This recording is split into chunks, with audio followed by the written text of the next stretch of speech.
The massive alien ship appeared in Earth's orbit on a sunny Tuesday morning in May 2137. It hung in the sky like a second moon, causing panic and wonder across the planet. Within hours, the United Nations gathered for an emergency meeting. Dr. Maya Chen watched the live feed from her laboratory at MIT. At 32, she was already one of Earth's leading xenobiologists, though until today her work had been purely theoretical. Her dark eyes remained fixed on the screen as world leaders argued about how to respond to the alien presence. "They're requesting communication," announced the Secretary General, "and they're broadcasting in English." 3 days later, Maya stood beside Major Thomas Reed in a hastily prepared conference room at United Nations headquarters in New York. Thomas, a decorated military officer with experience in diplomatic protection, stood straight in his formal uniform.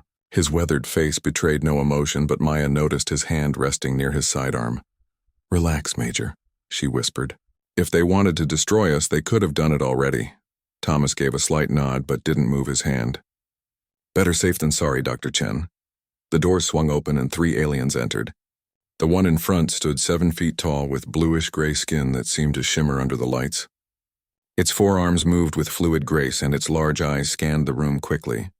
This was Commander Zarvek of the Drakari, as they had learned from initial communications. "Greetings, representatives of Earth," Zarvek said, his mouth not quite matching the words. Some kind of translation device, Maya guessed. "We welcome you to the greater galactic community." The meeting lasted for hours. The aliens explained they were part of something called the Galactic Confederation, an alliance of 27 spacefaring species. They had been observing Earth for decades before deciding to make contact. "Your technological progress is adequate," Zarvek said with what seemed like a smirk, though primitive compared to Confederation standards. To demonstrate, one of the other aliens lifted a metal conference table with a single hand, holding it overhead as if it weighed nothing. "Impressive," Thomas said flatly. "The Drakorians have evolved in a high-gravity environment," Zarvek explained. "Their physical strength is natural. Most Confederation species have similar advantages. Some breathe underwater, others can survive in vacuum for short periods." Maya leaned forward. "And what is the Drakari advantage, Commander?" Zarvek's upper arms made a gesture that might have been pride. "We process information at roughly 5 times the speed of a human brain. Our neural pathways are more efficient." As the aliens continued to list their various superior abilities, Maya noticed something interesting. The Drakorian who had lifted the table was sweating profusely. The third alien kept blinking rapidly under the bright lights, and even Zarvek seemed to be breathing faster than when he first entered. "Is our atmosphere comfortable for you?" Maya asked suddenly, interrupting Zarvek's explanation of their faster-than-light technology. The commander paused. "It is adequate. Slightly higher oxygen content than we prefer, but our bodies adapt." "Interesting," Maya said. She made a note on her tablet. The aliens stayed for a week, meeting with various world leaders and scientists. They offered Earth protected status within the Confederation, not full membership, but a position that would shield the planet from any hostile species, while humans developed further. "It is the best option for a species at your level," Zarvek told them during the final meeting. "Your physical limitations and technological immaturity make you vulnerable. The Confederation can provide security while you catch up." Thomas frowned at this but said nothing. Maya, however, couldn't stay quiet. "Commander, I'm curious, how do you classify species in your Confederation? What determines full membership versus protected status?" Zarvek seemed amused by the question. "There are many factors. Technology level, military capability, resource contribution potential, and of course evolutionary advantages. Humans, unfortunately, seem to have evolved for endurance rather than strength or speed or intelligence. An interesting adaptation but not particularly useful for Confederation needs." "I see," Maya said calmly, though her cheeks burned. "And how do you measure these things?" "We have standard testing protocols. Your species will be formally evaluated and classified in our databases." Zarvek's 4 hands made a dismissive gesture. "Based on preliminary assessments, humans will likely be classified as a Class 3 non-threat species." The meeting ended with Earth's representatives reluctantly accepting protected status. As the aliens prepared to leave, Zarvek approached Maya. "Your curiosity is notable, Dr. Chen," he said. "The Confederation always needs researchers, even from protected worlds." Perhaps there will be a place for you in one of our lesser facilities. Thank you for the consideration, Maya replied with a forced smile. Later, as she and Thomas watched the alien delegation board their shuttle, Thomas finally spoke what was on both their minds. They think we're weak. Maya nodded slowly.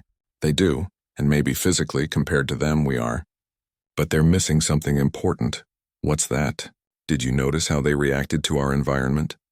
The sweating, the blinking, the increased respiration? Their bodies were stressed just being here. Thomas looked thoughtful. Adaptability. Exactly, Maya said. Humans have survived ice ages, plagues, world wars. We've lived everywhere from deserts to Arctic tundras. We're not the strongest or the fastest, but we might be the most adaptable species they've ever encountered. Think that matters to them? Maya watched as the alien shuttle lifted off, heading back to their massive ship in orbit. Probably not now, but someday, it might. 6 months later, Maya found herself packing for an extended stay on a Confederation research station. The aliens had established a small base on Mars and had requested human scientists to assist with basic research tasks. Most of her colleagues had refused, seeing the positions as glorified lab assistants, but Maya had a different perspective. We need to learn everything we can about them, she told Thomas, who had been assigned as the military liaison for the human contingent, and the only way to do that is from the inside. Thomas nodded in agreement. Know your potential enemy. I'm hoping they're not enemies, Maya said, closing her suitcase. But either way, we need to understand them better than they understand us. As their transport ship approached the Martian base, Maya stared out the window at the alien structures gleaming under the red sky. The Confederation had classified humans as weak, as primitive, as a Class 3 non-threat species. She smiled to herself. History was full of powerful civilizations underestimating those they considered beneath them, and it rarely ended well for the powerful. 5 years had passed since Earth joined the Galactic Confederation as a protected planet. The shining promise of galactic brotherhood had faded into a dull reality of second-class citizenship for humans. Dr. Maya Chen stared at her computer screen in the dimly lit laboratory aboard Research Station Epsilon 9, located in a remote corner of Confederation space. The station orbited a small uninhabited planet that emitted strange energy signatures. Maya had requested this assignment specifically because none of the alien scientists wanted it. Too isolated, they had said. Too primitive. Their loss was her gain. Here, far from oversight, she could conduct her own research alongside her official duties. Still working, Dr. Chen, the voice came from the doorway. Dr. Kelvik, a Drakari scientist, stood watching her with his forearms crossed in various positions of impatience. The data processing is a simple task. You've been at it for hours. Maya forced a smile. Just being thorough, Dr. Kelvik. Thoroughness is admirable but unnecessary for routine analysis. Perhaps your human brain requires more time. No matter. The results are not critical. He turned to leave, then paused. Oh, your military friend has arrived with the supply ship. Major Reed, yes? He's requested permission to visit the science level.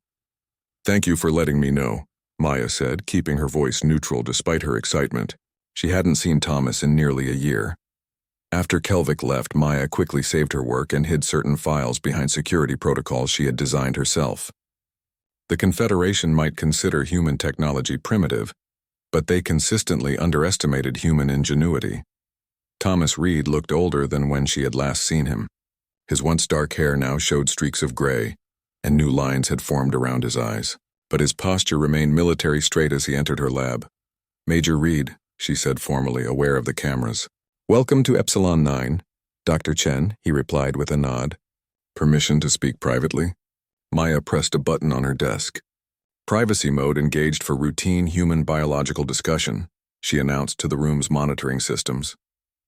It was a protocol she had established early on, playing on the aliens' discomfort with human bodily functions. The moment the privacy indicator lit up, Thomas's formal demeanor dropped. It's good to see you, Maya, he said warmly. How are things really going here? Better than expected, she replied quietly. They rarely check my work. They assume I'm just following their research protocols, but I've been making my own discoveries. She hesitated. How are things on the security side? Thomas's expression darkened. Not good. Humans are still being assigned to minimal roles in Confederation defense forces. We're security guards at best, cannon fodder at worst. During the border skirmish with the Vorn last month, they put human troops on the front line. I heard about that. Casualties. 17 dead, 30 wounded. The Drakari commander said it was because we were expendable assets compared to Confederation specialists. His jaw tightened. But that's not why I'm here. He pulled a small device from his pocket and placed it on her desk. It projected a holographic map of Confederation space with several sectors highlighted in red. What am I looking at? Maya asked.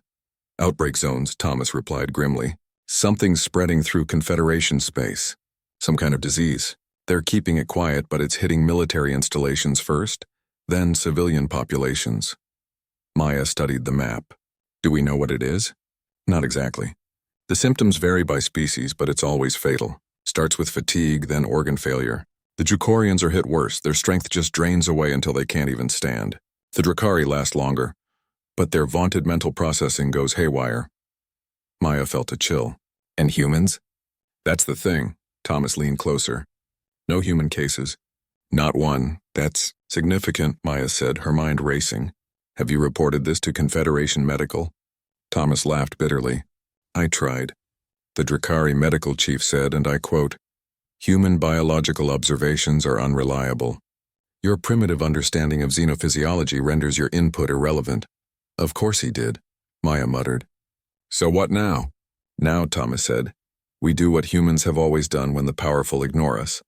We work in the shadows. Over the next few weeks, Maya discreetly adjusted her research focus. The strange energy signatures from the planet below suddenly seemed less important than the biological samples. She began requesting from various Confederation worlds. Dr. Kelvik noticed the change in her requisition patterns. These samples are unrelated to our planetary research, Dr. Chen, he said, his large eyes narrowing suspiciously. Cross-verification, Maya explained smoothly. I'm testing a theory that the planetary radiation might have effects on biological systems, similar to ones documented on Earth. Just being thorough. Ah, thoroughness again, Kelvik said with what passed for a Drakari smile. A charming human trait, if inefficient. Carry on with your theory. As soon as he left, Maya returned to her microscope. What she saw confirmed her growing suspicions. The pathogen attacking Confederation species had a familiar structure, one she had seen in her studies of Earth's biological warfare research from the late 21st century. This wasn't a natural disease. Someone had engineered it specifically to target genetic markers common to all Confederation species, and humans lacked those markers entirely. The realization hit her like a physical blow. Either this was an incredible coincidence, or someone had designed this pathogen with knowledge of both human and alien genetics, knowledge that would require extensive study of both. Maya worked through the night, analyzing samples and running simulations. By morning, she had compiled enough evidence to warrant urgent attention. She composed a detailed report and sent it directly to the Confederation Health Authority, bypassing the station's normal chain of command. 3 days later, she received a terse reply. Human speculation noted. Continue your assigned duties. Maya slammed her fist on her desk in frustration, knocking over a cup of coffee. Problems, Dr. Chen? The voice belonged to Dr. Vorex, a senior Drakari scientist who rarely visited the lower labs. Maya quickly composed herself. No, sir. Just a minor accident. Vorex studied her with his large, calculating eyes. Your unauthorized report has caused quite a stir in certain circles. Most find it presumptuous. A few find it interesting. Maya straightened her back. The evidence suggests this pathogen was engineered to target specific genetic sequences. If I'm right, it could help develop a treatment. If you're right, Vorex repeated skeptically, yet you lack the advanced knowledge to understand Confederation genetics fully. With respect, sometimes an outside perspective sees patterns that others miss. Vorex made a dismissive gesture with his upper right hand. Your report has been filed. Return to your assigned duties. That night, Maya couldn't sleep. The disease was spreading faster now, with new outbreak zones appearing daily. Reports indicated that the strongest Confederation species were succumbing most quickly, their superior physiology somehow accelerating the disease's progress. Her communication device chimed, with an encrypted message from Thomas. Meeting tomorrow. Situation critical. Zarvek coming. Maya stared at the message in disbelief. Admiral Zarvek, formerly commander, now the highest-ranking Drakari in this sector, was coming to her remote research station? Something had changed dramatically. The next day, Maya waited nervously in the station's conference room. Thomas arrived first, accompanied by 2 human security officers. "It's worse," he said without preamble. "The Drukorian homeworld has lost 30% of its population. The Drakari are hiding their numbers, but it's bad. And now there are reports of Confederation ships being attacked by unknown vessels in the quarantine zones." Before Maya could respond, the door slid open. Admiral Zarvek entered, looking noticeably thinner than when Maya had last seen him years ago. The bluish-gray sheen of his skin had dulled to an ashen color. "Dr. Chen." "Major Reed." Zarvek's voice lacked its usual condescension. "I will be direct. The Confederation faces an unprecedented crisis." "The pathogen," Maya said. "Yes, and possibly a new enemy exploiting our weakness." Zarvek's 4 hands clasped together in what Maya had learned was a gesture of grave concern. "Our medical teams have failed to develop an effective treatment. Our strongest warriors fall ill first. Our fleets are understaffed." Thomas and Maya exchanged glances. "And you're here because—" Thomas prompted. Admiral Zarvek, who had once dismissed humans as a Class 3 non-threat species, who had offered Earth protection with thinly veiled contempt, looked directly at them with his large eyes. "We require human assistance," he said, each word seemingly painful to pronounce. "Your species appears immune to the pathogen, and Dr. Chen's report, though unorthodox, contains insights our scientists have failed to produce." Maya could hardly believe what she was hearing. "My report was dismissed 3 days ago." "Politics," Zarvek said with a dismissive gesture. "There was resistance to accepting human help. That resistance has been overcome by reality." Thomas stepped forward. "What exactly are you asking of us, Admiral?" "Dr. Chen will join the Confederation Medical Authority with full access to our research facilities and data. You, Major Reed, will help coordinate a human security force to replace our fallen warriors." Zarvek paused, visibly struggling with his next words. "The Confederation needs your help." Maya thought back to their first meeting years. The Confederation Central Medical Facility on Dracaris Prime dwarfed any hospital on Earth. Under normal circumstances, Maya would have been awestruck by the gleaming technology and vast research labs. But these were not normal circumstances. "We've lost another ward overnight," Dr. Telvin, a senior Drakari physician, reported as they walked through the crowded hallway. "Mostly Jukorian warriors. Their decline is fastest once symptoms appear." Maya nodded grimly. In the 3 weeks since Admiral Zarvek had requested human assistance, the situation had only worsened. The pathogen was spreading exponentially across Confederation space, overwhelming medical facilities and decimating military forces. "What about the new treatment protocol?" she asked. "Ineffective," Telvin replied, his 4 hands moving in patterns of distress. "The pathogen adapts too quickly.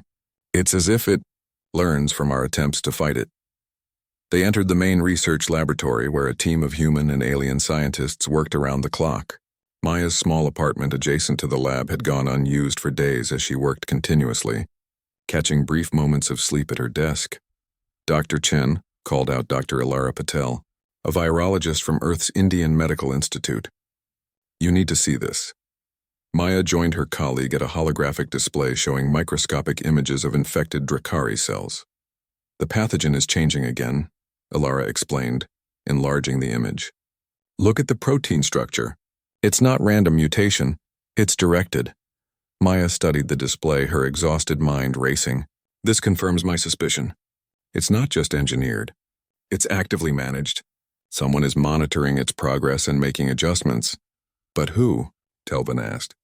"And how?" Before Maya could answer, an alert sounded throughout the facility. The holographic display switched to a security feed showing chaos in the hospital's main atrium. Patients were collapsing suddenly. Medical staff rushing between beds as monitoring equipment blared warnings. "Mass system failure," Telvin said, his voice hollow. "We need to—" A priority communication interrupted him. Admiral Zarvek's face appeared on the main screen. "Dr. Chen, report to Emergency Command immediately," the Admiral ordered, his normally composed features strained. "Bring your core research team." 30 minutes later, Maya stood in a heavily secured room deep beneath the medical facility. Thomas was already there, along with several high-ranking Confederation officers, fewer than Maya would have expected for such a crisis. "Where is everyone?" She whispered to Thomas. "Dead or dying," he replied grimly. "The Confederation High Command has lost 60% of its officers. The Jukorian fleet is operating at 20% capacity." Admiral Zarvek entered, moving more slowly than Maya remembered. The disease was affecting him too, she realized. "We are facing extinction," the Admiral announced without preamble, "and now we know why." He activated a holographic display showing a recording from a Confederation border outpost. Strange ships moved with impossible speed, firing weapons unlike any Maya had seen before. The outpost's defenses crumbled within minutes. "This attack occurred 6 hours ago," Zarvek continued. "Similar attacks have been reported at 12 other locations. The enemy is advancing rapidly into Confederation territory, targeting our weakened defenses." "Who are they?" Thomas asked. "We don't know," Zarvek admitted. "No recorded species matches their technology or physical appearance. We've designated them as the Harvesters based on intercepted communications, suggesting their interest in our world's resources." Maya studied the recording. "And the pathogen? Is it connected?" "Undoubtedly," Zarvek replied. "Intelligence now indicates the disease originated shortly after a Confederation science vessel encountered unknown objects in deep space. We believe the Harvesters engineered the pathogen as a first wave of attack, exploiting our biological weaknesses before military engagement." "But why are humans immune?" Alara asked. "Most likely because they never encountered humans before," Maya suggested. "They designed the pathogen for known Confederation species." Thomas stepped forward. "What's our defensive capability?" A Jukorian general answered, his once powerful frame now diminished by disease. "Minimal. Our strongest warriors fall ill first. Ships are understaffed. Defense systems require physical operation our people can no longer provide. Then use humans," Thomas said firmly. The room fell silent. "Major Reed," Zarvek said slowly, "your people lack the physical strength to operate Confederation weapons platforms. Your reflexes are too slow for our fighter crafts. Your endurance—" "With respect, Admiral," Thomas interrupted, "your assumptions about human capabilities have been wrong from the beginning. We've been studying your technology for 5 years. We can adapt. We can fight. How?" the Jukorian general demanded. "You cannot even lift—" "We don't need to," Thomas replied. "We use tools. We build machines. We find different ways to solve problems." Maya stepped forward. "Admiral, while Thomas organizes a defense force, I need full access to all data on this pathogen and permission to try an approach the Confederation hasn't considered." "What approach?" Telvin asked skeptically. "Instead of trying to destroy the pathogen directly, we exploit its adaptability," Maya explained. "On Earth, we've studied viruses that mutate rapidly. Sometimes the best defense isn't attacking the virus but redirecting it, tricking it into evolving in ways that make it less harmful." Zarvek studied her for a long moment. "The human immune system uses a similar approach, does it not? Adaptation rather than brute force." "Yes," Maya confirmed. "We've survived countless plagues by adapting. It's what humans do best." The Admiral's 4 hands moved in a gesture of acquiescence. "Very well. You have full authorization, Dr. Chen. And you, Major Reed, assemble your human defense force. The Confederation has no choice but to entrust its survival to humanity." As they left the command center, Thomas turned to Maya. "They finally see our worth when they have no other options."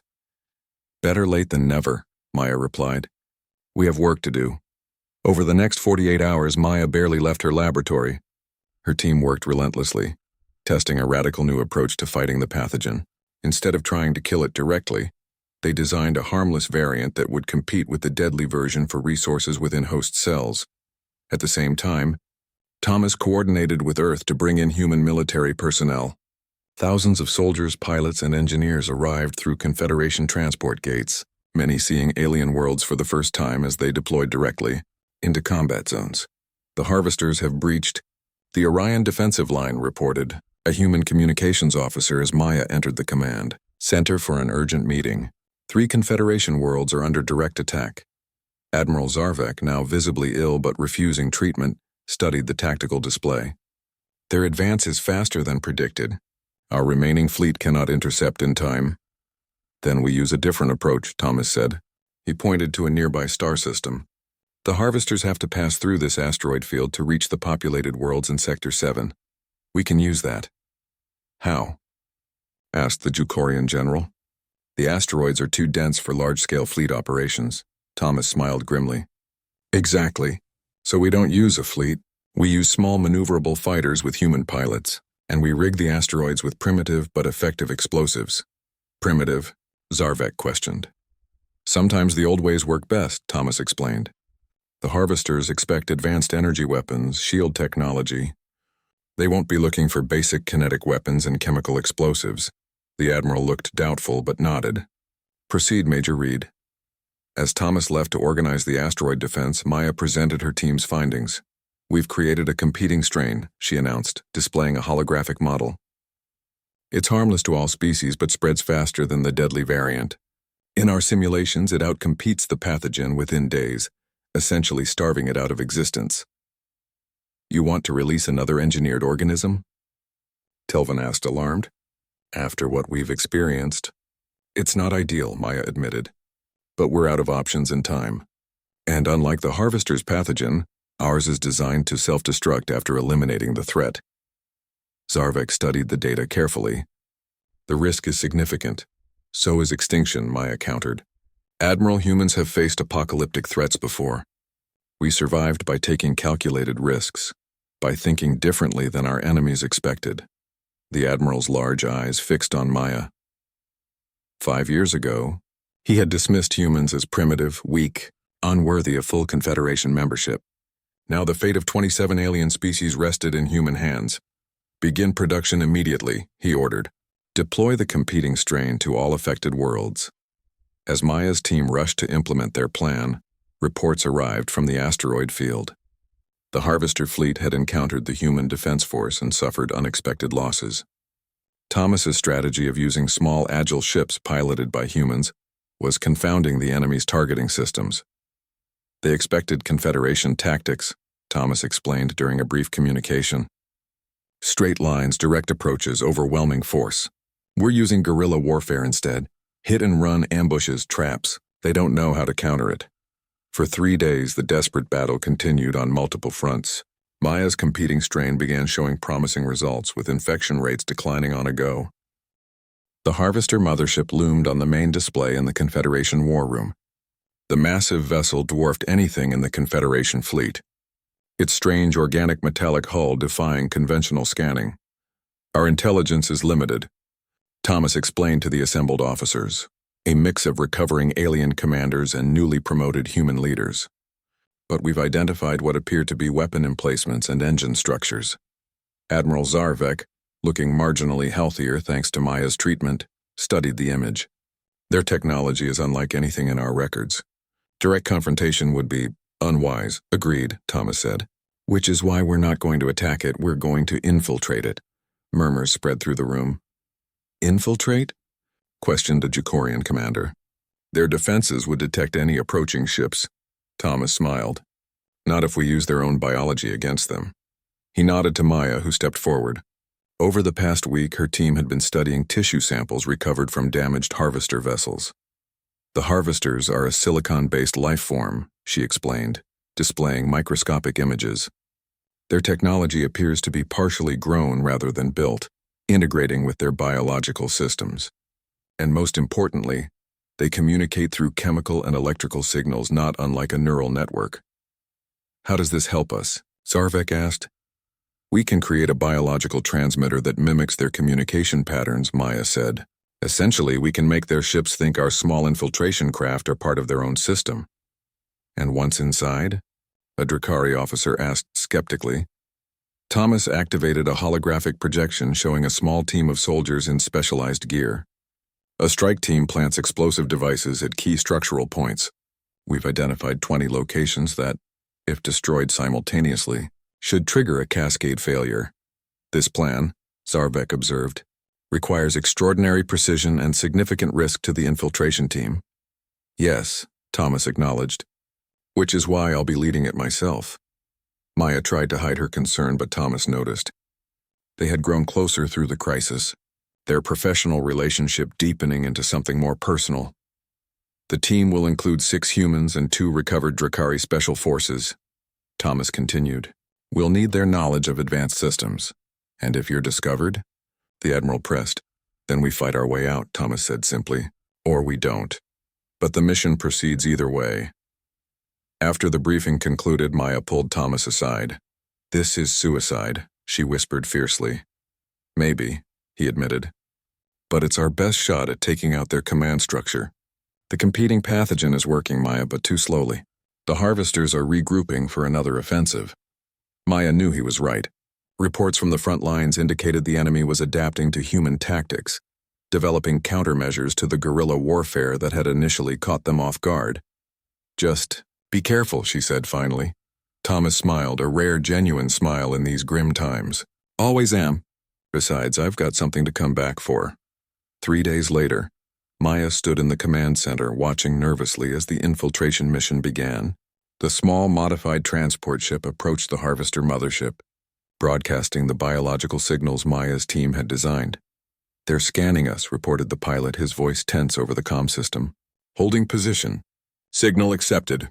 We're being drawn into what appears to be a maintenance dock. Maya exchanged hopeful glances with Admiral Zarvek. Phase 1 complete. Thomas's voice came through clearly. Beginning Phase 2. Radio silence starts now. If all goes well, you'll know in 40 minutes. The waiting was excruciating. Maya tried to focus on her ongoing work. The competing pathogen needed constant monitoring as the harvesters attempted to counter it with their own modifications. 35 minutes into radio silence, alarms blared throughout the command center. Energy surge detected on the harvester ship, called out a human sensor operator. They've discovered the team. Maya's heart sank as the tactical display showed weapons fire within the mothership. The infiltration team's signals were moving rapidly, clearly in retreat. Can we extract them? She asked desperately. Negative, replied the mission controller. Their defenses are fully activated. No ship could approach now. For 5 agonizing minutes, they watched the team's life signs on the display. 2 winked out immediately, then a third. They're heading for the main power distribution node, noted a Drakari officer. Not the extraction point. Admiral Zarvek straightened. Major Reed is changing the mission parameters. If they cannot place all charges as planned, they'll use them all at the most critical point, Maya finished, understanding immediately. A last-ditch effort. The life signs converged on the power node. Then, without warning, all communication ceased. For 10 seconds, nothing happened. Then the Harvester mothership seemed to bulge outward before a massive explosion tore through its midsection. Secondary explosions followed in rapid succession as critical systems failed catastrophically. They did it, whispered someone behind Maya. The enormous ship began breaking apart, pieces of its strange hull drifting into space. Smaller harvester vessels nearby seemed to lose coordination, their movements becoming erratic. The neural network, Maya realized aloud. The mothership was controlling them. As the command center erupted in cheers, Maya stood silent, scanning the readings for any sign of survivors. There were none. Thomas was gone. Hours later, Maya sat alone in her lab, trying to focus on her work despite her grief. The door slid open and Admiral Zarvek entered. Dr. Chen, he said quietly, the sacrifice made by Major Reed and his team may have turned the tide of this war. The Harvester fleet is in disarray. Our forces are moving to engage them while they're vulnerable. Maya nodded numbly. He would be pleased. The Admiral hesitated, then placed a small device on her desk. Before the mission, Major Reed entrusted this to me. For you if he did not return. After Zarvek left, Maya activated the device. A holographic image of Thomas appeared. Maya, he began, his recorded image smiling slightly. If you're seeing this, well, you know what happened. Don't mourn too much. We both knew the risks. What matters is that you continue your work. The Harvesters engineered that pathogen somehow. And if we're going to win this war completely, we need to understand how. Maya brushed away tears as the recording continued. I want you to know something, Thomas went on. 5 years ago, when the aliens first arrived and thought we were weak, I was angry. I wanted to prove them wrong. But you saw something different. You saw a chance for humans to find their place in the galaxy, to contribute something unique. You were right, the hologram flickered.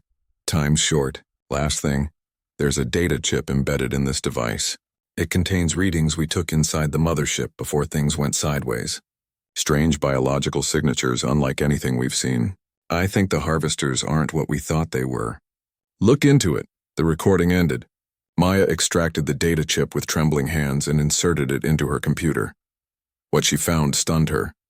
The biological readings suggested the harvesters weren't a natural species at all, but engineered beings created by someone or something else. Their silicon-based biology showed signs of artificial manipulation, deliberate design. Maya worked through the night, analyzing the data. By morning, she had compiled enough evidence to warrant an emergency meeting with Confederation leadership. The harvesters are weapons, she explained to the assembled officers, displaying her findings. Biological drones created for a specific purpose to weaken the Confederation, then harvest resources from our worlds. Created by whom? Asked Zarvek. That remains unknown, Maya admitted. But based on the genetic markers and technological signatures, I believe they originated from somewhere beyond the galactic rim, and I don't think they're the only such weapons out there. The implications were sobering. The Confederation had barely survived this attack. If there were other engineered threats waiting beyond known space, we need to prepare, Maya continued. The competing pathogen strategy worked this time, but the next attack might take a different form. The Confederation needs to develop more adaptive defenses, more flexible strategies. Essentially, Admiral Zarvek said, we need to become more inhuman.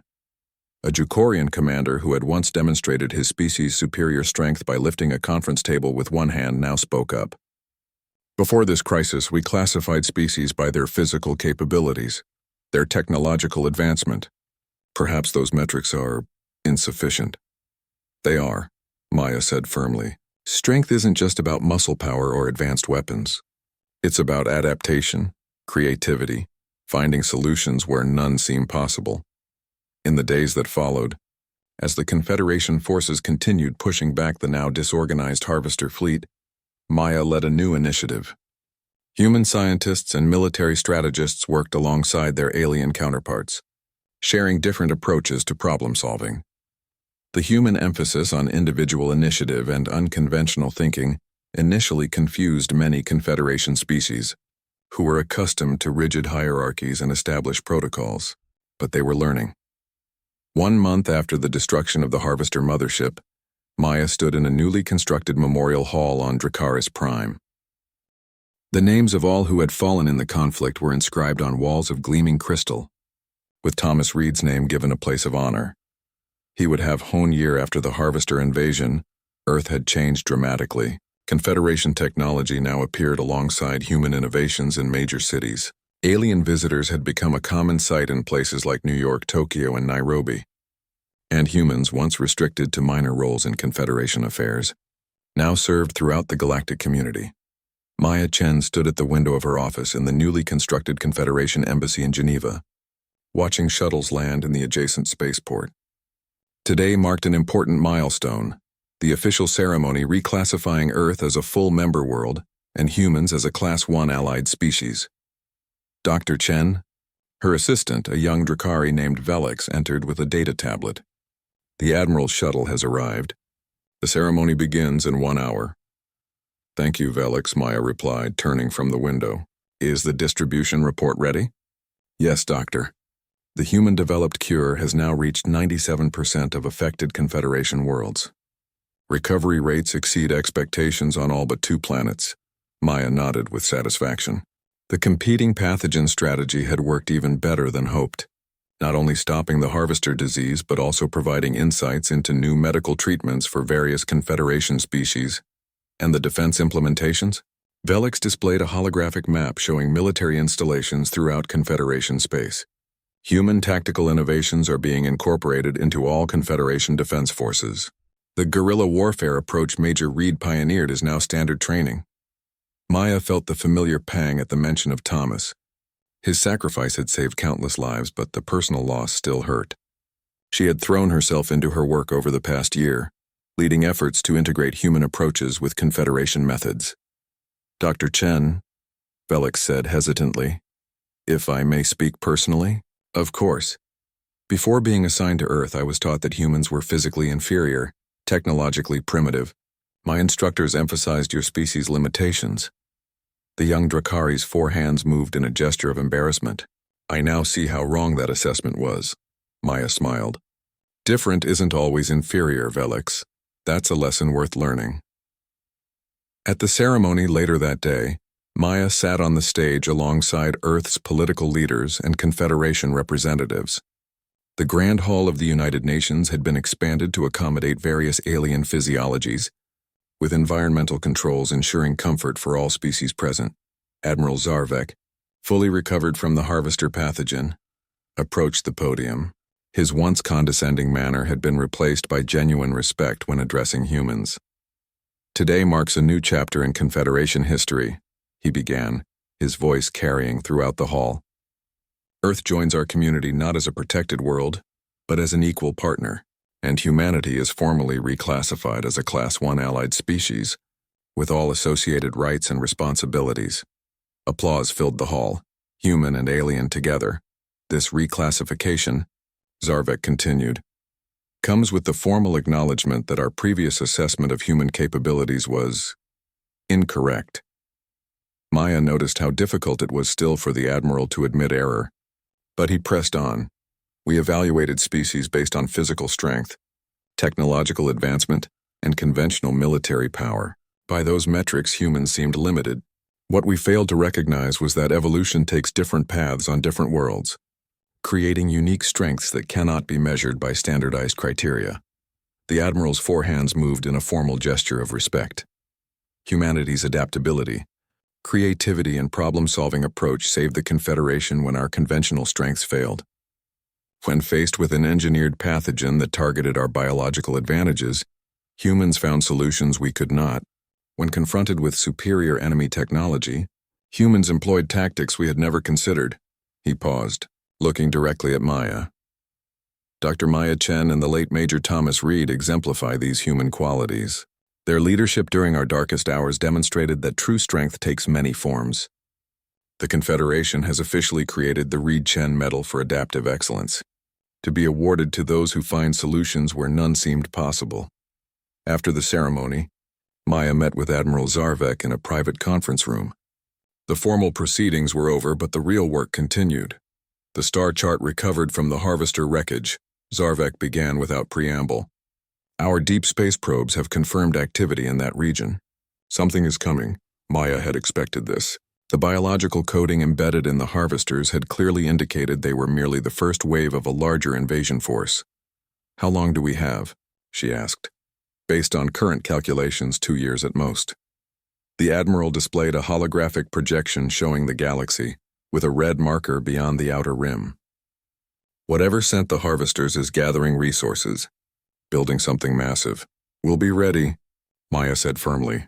The Confederation Council is not convinced. Zarvek's expression showed frustration. Many believe the harvester threat was an isolated incident. They resist allocating resources to prepare for a theoretical invasion. They're wrong, Maya stated. The evidence is clear. The harvesters were engineered weapons, sent to test our defenses and weaken us before the main assault. I agree, said Zarvek, which is why I've been authorized to establish a special division, outside normal Confederation protocols, to prepare for the coming threat. Maya raised an eyebrow. And you want me to lead it? Co-lead, the Admiral corrected. With me. We will need both human and Confederation approaches working in harmony. After a moment's consideration, Maya nodded. I accept, but I want full autonomy to recruit from all Confederation worlds, not just established military and scientific personnel. Granted, Zarvek replied. We've learned our lesson about underestimating unconventional talents. 6 months later, Maya stood on the observation deck of the newly constructed defense platform orbiting Jupiter. The massive structure represented a blend of Confederation technology and human design philosophy, adaptable, modular, capable of being reconfigured for different threats. Impressive, isn't it? Said a familiar voice behind her. Maya turned to find Admiral Zarvek approaching. The first of 20 such platforms throughout the solar system, she agreed. And 100 more across Confederation space. The Council finally approved the full defense budget, Zarvek informed her. Your presentation last month was persuasive. Maya smiled slightly. She had approached the council meeting not with the technical details and formal protocols they expected, but with stories, personal accounts from survivors of the Harvester attack, vivid descriptions of what would happen if a larger force arrived unprepared. The emotional appeal had succeeded where logical arguments had failed. Another human approach that proved effective, she noted. Indeed. The Admiral joined her at the viewport. There is something else I wish to discuss with you, Dr. Chen. Something personal. Maya looked at him curiously. In all their time working together, Zarvek had rarely discussed anything beyond professional matters. The Drakari have a tradition, he began somewhat awkwardly, of honoring those who have changed our understanding of the universe. It is rare for a non-Drakari to receive this recognition, but our Science Academy has voted unanimously to award you the Vexhara, the Crystal Mind. Maya recognized the significance immediately. The Vexhara was the highest scientific honor in Drakari culture, traditionally reserved for those who fundamentally altered their species' worldview. I'm honored, Admiral, she said sincerely. Before the Harvester crisis, Zarvek continued, no Drakari could have imagined bestowing this honor on a human. We believed our scientific methods superior, our understanding more advanced. You proved otherwise. He extended one of his 4 hands, holding a small crystal pendant that seemed to glow from within. The inscription reads, "To she who showed us strength comes in many forms." It will be presented formally at the Academy ceremony next month, but I wanted you to have it now. As Maya accepted the pendant, a priority alert sounded from both their communication devices. They exchanged concerned glances before Zarvek activated his holographic display. The image showed a deep space monitoring station at the edge of Confederation territory. A Jukorian commander appeared, her expression grave. Admiral Dr. Chen, she reported, we've detected multiple objects entering Confederation space from beyond the rim. They match the energy signatures of Harvester technology but are significantly larger. How many? Zarvek asked tensely. At least 30 vessels, sir. And they're moving faster than our projections suggested possible. Maya felt a chill. They're early. We expected 2 years. It seems our enemy is as adaptable as we are, the Admiral observed grimly. Activate all defense protocols. I want every platform on alert within the hour. After the communication ended, Maya and Zarvek stood in silence for a moment, the weight of the coming conflict heavy between them. We're not ready, Maya finally said. The defense network is only 60% complete. No, Zarvek agreed, but we are more prepared than we would have been without you, without humanity. Maya thought of Thomas then, of his sacrifice and the legacy he had left. She touched the crystal pendant at her neck.